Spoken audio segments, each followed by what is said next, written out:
ഉമ്മൻചാണ്ടിയുടെ ഓണത്തിന് ഒരു പറ നെല്ല് വഴിയാണ് താൻ രാഷ്ട്രീയത്തിലെത്തിയതെന്ന് ആഭ്യന്തരമന്ത്രി രമേശ് ചെന്നിത്തല.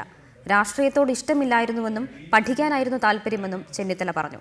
വിക്ടേഴ്സ് ചാനലിന്റെ കുട്ടിച്ചോദ്യത്തിലാണ് ചെന്നിത്തലയുടെ വലിയ ഉത്തരം. ഉമ്മൻചാണ്ടിയുടെ ഓണത്തിനൊരു പറ നെല്ല് എന്ന് കേട്ട് ആരും അമ്പരപ്പെടരുത്.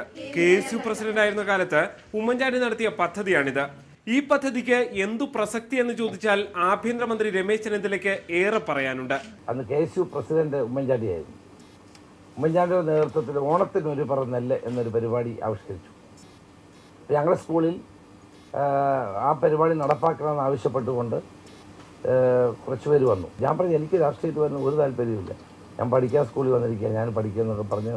അങ്ങനെ എന്നെ പയ്യെ ഈ ഓണത്തിന് ഒരു പറ നെല്ല് എന്ന പദ്ധതി നടപ്പാക്കാൻ വേണ്ടി എന്നെ ചുമതലപ്പെടുത്തി. പിന്നെ അങ്ങ് രാഷ്ട്രീയത്തിലേക്ക് വന്നു എന്നുള്ളത് ഇതാണ് അതിന്റെ സംഭവം. ചെറുപ്രായത്തിലെ MLA ആയി നിയമസഭയിലേക്ക് എത്തിയതിനെ കുറിച്ചായി കുട്ടികളുടെ അടുത്ത ചോദ്യം. മറുപടി ഇങ്ങനെ: ചെറിയ പ്രായത്തിൽ MLA ആയതുകൊണ്ട് ഞാൻ ബേബി MLA ആയിരുന്നു ഞാൻ. അതുകൊണ്ട് എല്ലാവർക്കും വലിയ സന്തോഷവും ഇഷ്ടമായിരുന്നു. പ്രതിപക്ഷത്തിൻ്റെയും ഭരണകക്ഷിയുടെയും എല്ലാവരുടെയും സഹായം കിട്ടും. കാരണം ഏറ്റവും ചെറുപ്പമായതുകൊണ്ട് അങ്ങനെ ഒരു അഡ്വാൻറ്റേജ് ഉണ്ടായിരുന്നു. വിക്ടേഴ്സ് ചാനലിലെ പരിപാടിയിലാണ് തിരുവനന്തപുരം പട്ടം കേന്ദ്രീയ വിദ്യാലയത്തിലെ കുട്ടികൾക്ക് ചെന്നിത്തല മറുപടി നൽകിയത്. റിപ്പോർട്ടർ, തിരുവനന്തപുരം.